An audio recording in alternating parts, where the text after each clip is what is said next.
it was just time to not take anymore. It was constantly abusive.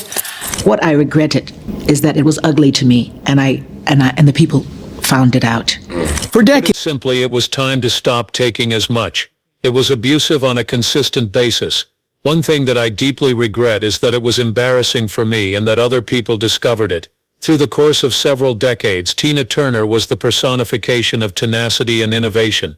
Through her stubbornness and bravery, she was able to light up stadiums, break down barriers in the industry, and inspire millions of people. However, despite the fact that her voice carried a great deal of power, there were some things that she chose not to utter out loud. A few names were ones that she refused to mention. Workers who collaborated with Tina, such as producers, bandmates, and aides, were aware of the existence of a confidential list that was rarely spoken but was well understood. She identified 6 artists who, in her opinion, had violated a boundary to such a profound degree that forgiveness was without possibility. These were not only competitions or struggles over creative ideas, they were emotional and professional betrayals that left scars on both sides of the relationship. Right now, a number of years after her last tour, and with her reputation firmly established in the annals of music history, the truth about these broken relationships has finally come into crystal clear focus. A list of the 6 names that Tina Turner never forgot and never forgiven is shown here. Initially and most profoundly, Ike Turner was the victim. It is common practice to portray the narrative of Tina Turner's journey to fame as one of triumph, but prior to the success she was a terrifying figure, and before she became Tina she was known as Anna Mae Bullock. A young woman from Nutbush, Tennessee who has a strong voice and had no idea what the future held for her with regard to her fate. Not only was her finding legendary, but it also came at a high price. In the late 1950s, it all started at the Club Manhattan, which was located on East Street. One of the local band leaders and session musicians, Louis Ike Turner, saw her sing and witnessed something that is extremely uncommon. It was a spark that could light up any room, raw skill and unrivaled energy all rolled into one. Tina was the new name that he offered her. After that he provided her with a stage, but what appeared to be an opportunity quickly turned out to be a gilded prison. They collaborated on the recording of a number of successful songs, including A Fool in Love, It's Gonna Work Out Fine, River Deep, and Mountain High, as well as their legendary performance of Proud Mary. Despite the fact that the world witnessed chemistry, power, and rhythm, the dynamic that existed behind the velvet curtain was quite different. After some time had passed, former members of Ed Sheeran and the band explained that the environment was one of fear and control. Ike took care of her expenses, including her wardrobe, her finances, and even her diet. In his capacity as a producer as well as in his role as a husband, he wanted complete loyalty. There was a lack of praise and rehearsals were extremely difficult. Mistakes were penalized. Abuse, both emotional and physical, became so commonplace that it was almost impossible to not anticipate it. According to Rhonda Graham, who was the tour manager at the time, she would come off stage with bruises and then go on to do interviews as if nothing had occurred. Strength was not the issue. Survival was the goal. It was in 1976, while the band was on tour in Dallas, that the breaking point occurred. After suffering through years of quiet and suffering, Tina finally had enough. She made a break for it one evening, following yet another violent episode that had occurred. Despite the fact that she was wearing a bloodied white suit and had just 36 cents and a mobile gas card in her pocket, she crossed a freeway and checked into a Ramada Inn using a number that she had not disclosed. She faded away for a period of time. She slept in motels, found food in vending machines, and accepted scraps from friends in order to survive. However, she gradually began to rebuild, despite the fact that she had no money and no legal claim to the name Tina Turner. Not only her professional life, but also her essence. In the 1980s, when she finally decided to tell her experience to the public, she did so first through interviews and subsequently through her book. All of us, even Tina, were taken aback. Not only because of the severity but also because of her calmness. Ike was not mentioned by her in a hostile manner. She hardly ever referenced him in any way. Her lack of response was not an absenteeism.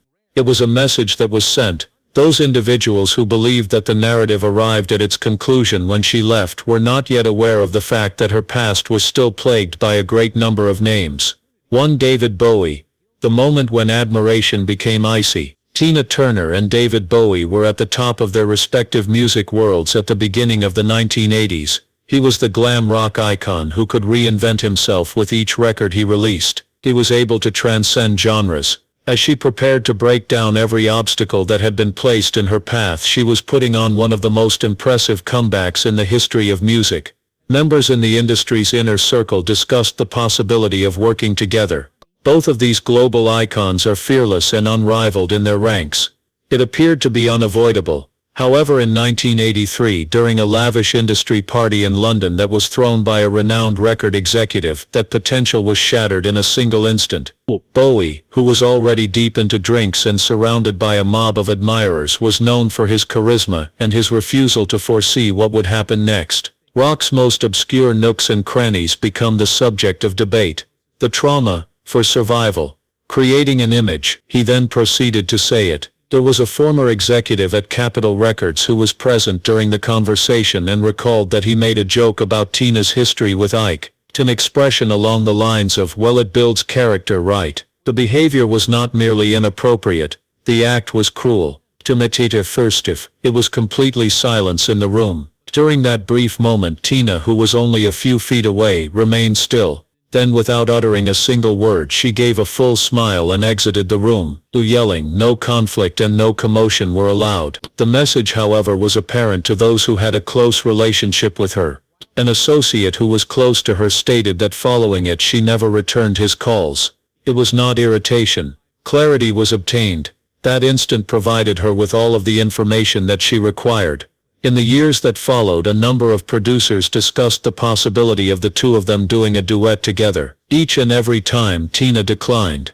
They were told in a harsh manner, "It's not happening," to one who was very persistent. "Try not to ask again." Tina never stated in public that she was aware of the occurrence. However, people who were close to her claimed that she never forgot at any point.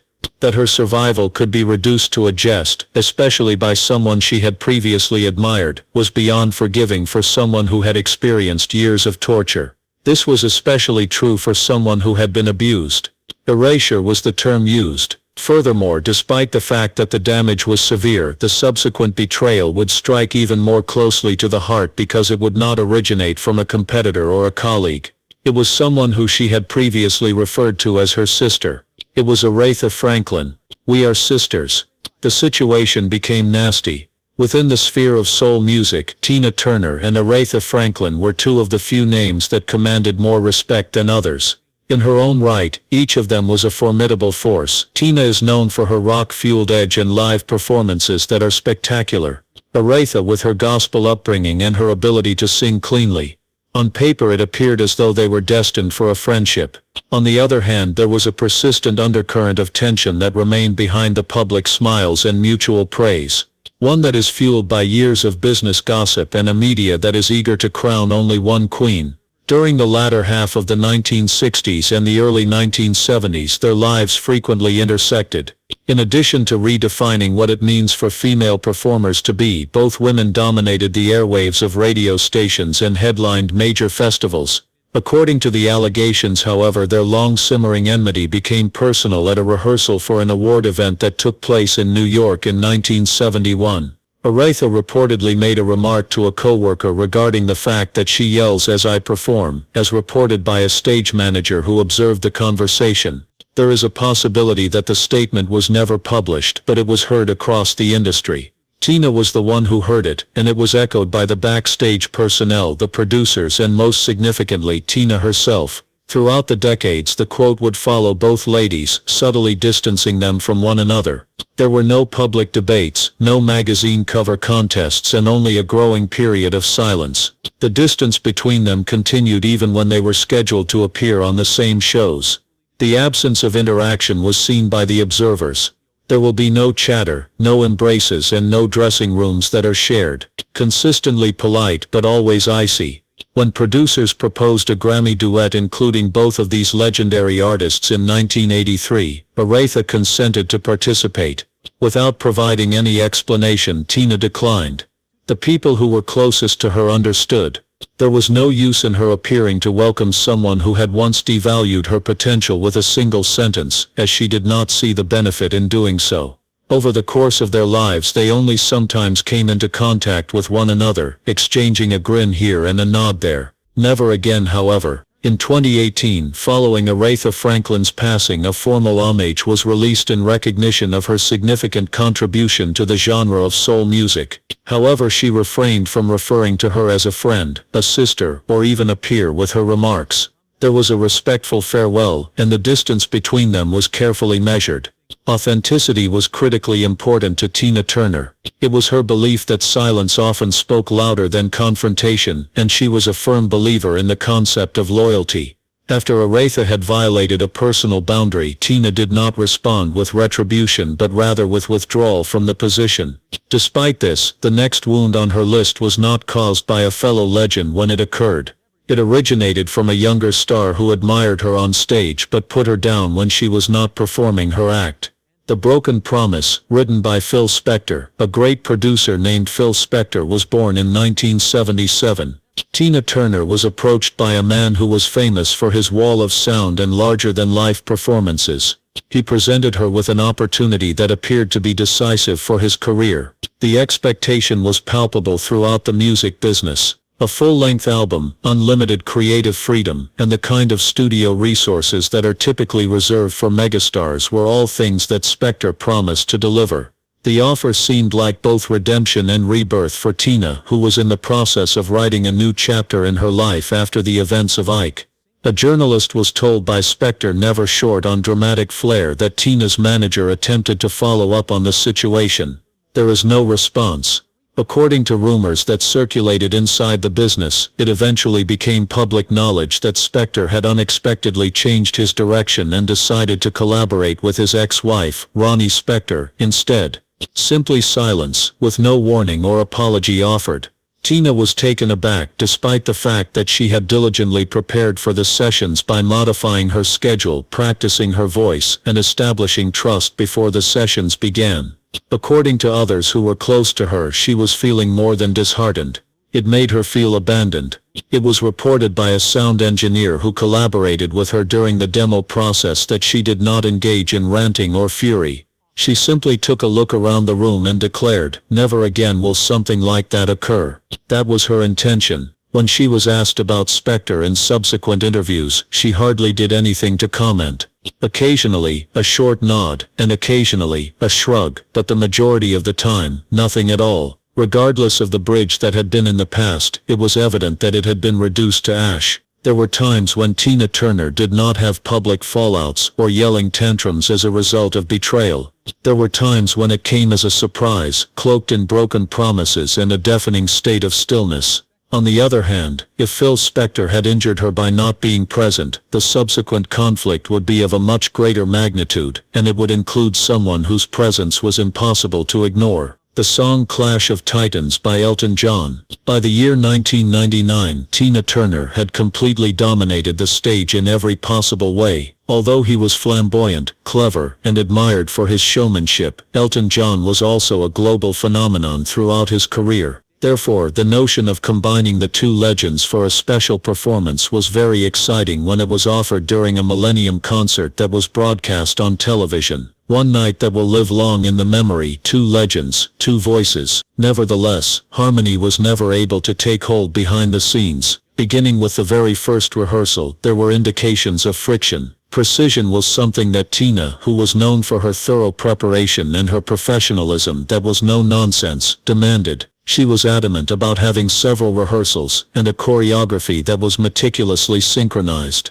While this was going on, Elton had a packed agenda and carried with him the demeanor of a seasoned professional who did not feel the need to be micromanaged with his schedule. When Tina halted the band in the middle of a song and urged Elton to tighten up a portion that she felt was dragging on, the tension reached a boiling point, according to a backup singer who was present during the rehearsals. She spoke in a manner that was clear and not harsh. She recalled that he became irrational, that he referred to her as impossible, and that he stated she was behaving like a drill sergeant. It was so quiet that you could hear a pin drop. Following a series of hours of heated debates and retakes that were characterized by passive aggression, Elton eventually stormed out of the recording studio. It was a race against time for the production team to get both of them back on set in time for the taping. In spite of the fact that they finished the performance many days later, the chemistry had been lost, and every grin was fabricated. avoiding every single glance. A producer who worked on the show stated that although Elton smiled for the cameras, they never actually met eyes with each other. It was all for mere display. Later on, during a radio interview, Elton would casually describe the partnership as challenging, and he would do it with a half-hearted chuckle for emphasis. As is her custom, Tina never gave a public response, but she did reply in private. She expressed her opinions to the world. A longtime friend of hers explained that she described him as intelligent but fragile. She admired his talent, but she believed that he had allowed his ego to get in the way of his greatness. Tina believed that brilliance was not about flair. The fire, the focus, and the integrity were all issues. If she made the decision to not perform on stage again, it was not out of ego but rather out of a desire to protect herself. And when it came to Elton, the conflict had been excessively loud and pointed,